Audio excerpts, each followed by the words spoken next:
చల్లగా. ఆద్య అండ్ తన్య.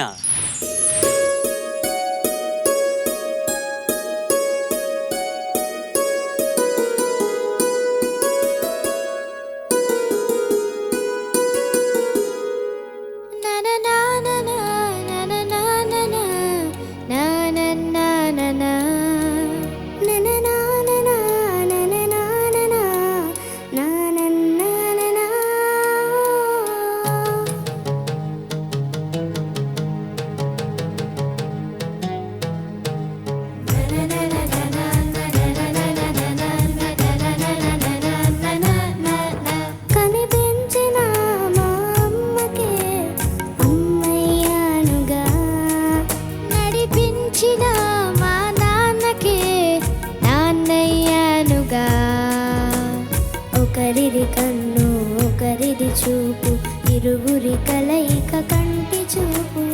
ఒకరిది మాట ఒకరిది భావం, ఇరువురి కలయిక కదిపిన కథ ఇది ప్రేమ. ప్రేమ తిరిగొచ్చే తీయగా, ఇది ప్రేమ. ప్రేమ ఎదురొచ్చే హాయిగా, ఇది మనసుని తడిపిన క్షణము కదా.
ఆద్య, తాన్య, నమస్తే సార్. నమస్కారం అమ్మా. మీరు చక్కగా పాడారు. బట్ నాకు ఇందులో ఒక రిక్వెస్ట్ ఏంటంటే, ప్రేమ ప్రేమ అనే హుక్ లైన్ వస్తుంది కదా, ఆ హుక్ లైన్ మళ్ళీ ఇంకొకసారి ఆ హుక్ నుంచి అది పాడండి, ఆ పోర్షన్ మళ్ళీ పాడండి.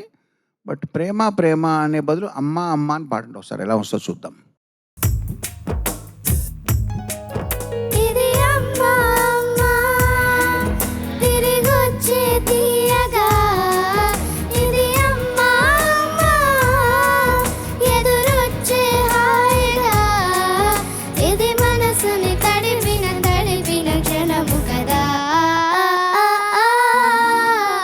ఓకే అమ్మా, థ్యాంక్ యూ.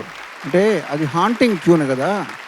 హాంటింగ్ ట్యూన్లో ప్రేమ అనే పదం బదులు అమ్మ వస్తే ఇంకొంచెం బాగుండేదేమో అనుకున్నాను. మీరు పాడితే ఎలా ఉంటుందో అని విందామని అనుకున్నాను, విన్నాను. Thank you. చక్కగా పాడే ఇద్దరు కూడా. ఈ పాట చాలా హిట్ అయింది, తెలుసా మీకు? తెలియదు సార్. తెలియకపోవడమే మంచిది, ఎందుకంటే తెలియకపోయినా కానీ మీరు నేర్చుకుని చక్కగా మీరు పాడారు, మళ్ళీ హిట్ చేశారు. మళ్ళీ all the best to you ఇద్దరికి కూడా. Thank you sir. Adya, Tanya, నమస్తే సార్. నమస్తే. మా బాగా పాడారు, ఇద్దరు బాగా పాడారు. Thank you sir. ఇద్దరు కలిసి ఒక్కరే పాడుతున్నట్టుగా పాడారు. Thank you sir. చాలా బాగా పాడారు. ఇది నాకు చాలా మంచి పేరు తీసుకొచ్చిన పాట. ఇంతకుముందు అమ్మల ఫొటోస్ వేసినప్పుడు చరణ్ గారు ఏమన్నారు, సునీత గారు ఏమన్నారో గుర్తు తెచ్చుకోండి. సునీత గారు ఏమన్నారు, వాళ్ళ అమ్మ సుమతి అని పిలుస్తాను, ఇప్పుడు నాకు తన కూతురు, నేనే తనకమ్మ అన్నారు. అట్లాగే చరణ్ గారు ఏమన్నారు, వాళ్ళ అమ్మని ఇప్పుడు నేను ఒక బేబీలా చూసుకుంటున్నాను, మా అమ్మను ఎక్కడికి వెళ్ళాను నేను తోడు ఉంటాను అన్నారు. అంటే అమ్మకు అమ్మ అవుతున్నారు వీళ్ళు. అదే కదా జరిగింది. కాబట్టి కనిపెంచిన మా అమ్మకి అమ్మయ్యాను కానీ అక్కడ రాశాను నేను. అదే భావం, వాళ్ళ మనసులో ఉన్న భావం, నేను రాసిన భావం ఒకటే. దీంట్లో ఇంకొక మాట రాశాను, ఒకరిది కన్ను ఒకరిది చూపు, ఇరువురి కలయిక కంటి చూపు, ఒకరిది మాట ఒకరిది భావం, ఇరువురి కదలిక కదిపిన కథ ఇది అన్నాను. ఒకరు మాట, ఒకరు ఇంకొక భావం, అంటే ఆ మాటకు అర్థం అన్నమాట. దీనికి మూలం ఎక్కడుందంటే కాళిదాసు గారి శ్లోకంలో ఉంది, వాగర్ధావివ సంపృక్తో వాగర్ధ ప్రతిపత్తయే జగత పితరో వందే పార్వతీ పరమేశ్వరం అన్నట్టు, వాక్కు అర్థంలాగా విడదీయకుండా విడిపోకుండా కలిసి ఉండే ఆ తల్లిని జగజ్జనని జగజ్జనకుణ్ణి అడుగుతున్నాను, నాకు వాక్కును జ్ఞానాన్ని ప్రసాదించండి తల్లిదండ్రులారా అని ఆ శ్లోకం అర్థం. అదే ఇక్కడ రాశాను, ఒకరిది మాట ఒకరిది భావం అని రాశాను. ఇందులో నాకు చాలా నచ్చిన వాక్యం ఏంటంటే, మీరూపిన ఆ ఊయల నా హృదయపు లయలలు పదిలము కదా అన్నాను. ఊయల అటు ఇటు ఇటు అటు అలా ఊగుతుంది కదా, హృదయపు లయ కూడా హృదయం అటు ఇటు అటు lub dub lub dub lub dub అని కొట్టుకుంటుంది కదా. ఆ హృదయపు లయలో ఆ ఊయలను జాగ్రత్త చేసుకున్నా, పెట్టుకున్నా, పదిలపరుచుకున్నా. అంటే మరి ఎప్పుడు ఆ జ్ఞాపకం ఎప్పుడు ఆగిపోతుంది? హృదయపు లయ ఆగినప్పుడే ఆ జ్ఞాపకం అంతమవుతుంది. అంటే నేను బ్రతికున్నంత కాలం, నా గుండె చప్పుడు మోగుతున్నంత కాలం మీ జ్ఞాపకాలు, మీ గుర్తులు, మీరు చేసిన సేవలు, మీరు చేసిన అన్నీ కూడా నాకు గుర్తుంటాయని చెప్పడం ఆ ఒక్క వాక్యంలో కుదిరింది. అలాగా ఈ పాట నాకు రాసే అవకాశం ఇచ్చిన విక్రమ్ కుమార్ గారికి, అత్యద్భుతంగా దీనికి బాణీ సమకూర్చిన అనూప్ గారికి, అట్లాగే ఈ పాటను అందంగా పాడిన భరతరాజుకి మనస్ఫూర్తిగా నా ధన్యవాదాలు, అభినందనలు. మీరు చాలా చక్కగా పాడారు. Thank you sir. Thank you sir. అద్భుతంగా రాశారు, అద్భుతంగా వర్ణించారు. ఈ వెనకాల స్టోరీస్ తెలుసుకోవడం మనం ఎంత అదృష్టవంతులో తెలుసా. చంద్రబోస్ గారి దగ్గర నుంచి, కీరవాణి సార్ దగ్గర నుంచి, రైట్? ఎంత లక్కీ మనం. ఈ స్టోరీస్ వాళ్ళు తప్ప ఇంకెవరు చెప్పలేరు, right? So we are very very lucky. మంచి వాయిస్ మీ ఇద్దరిది. Thank you so much. అద్భుతమైన పాట రైటర్ గారి ముందే పాడినందుకు hats off to you. Thank you ma'am. Thank you.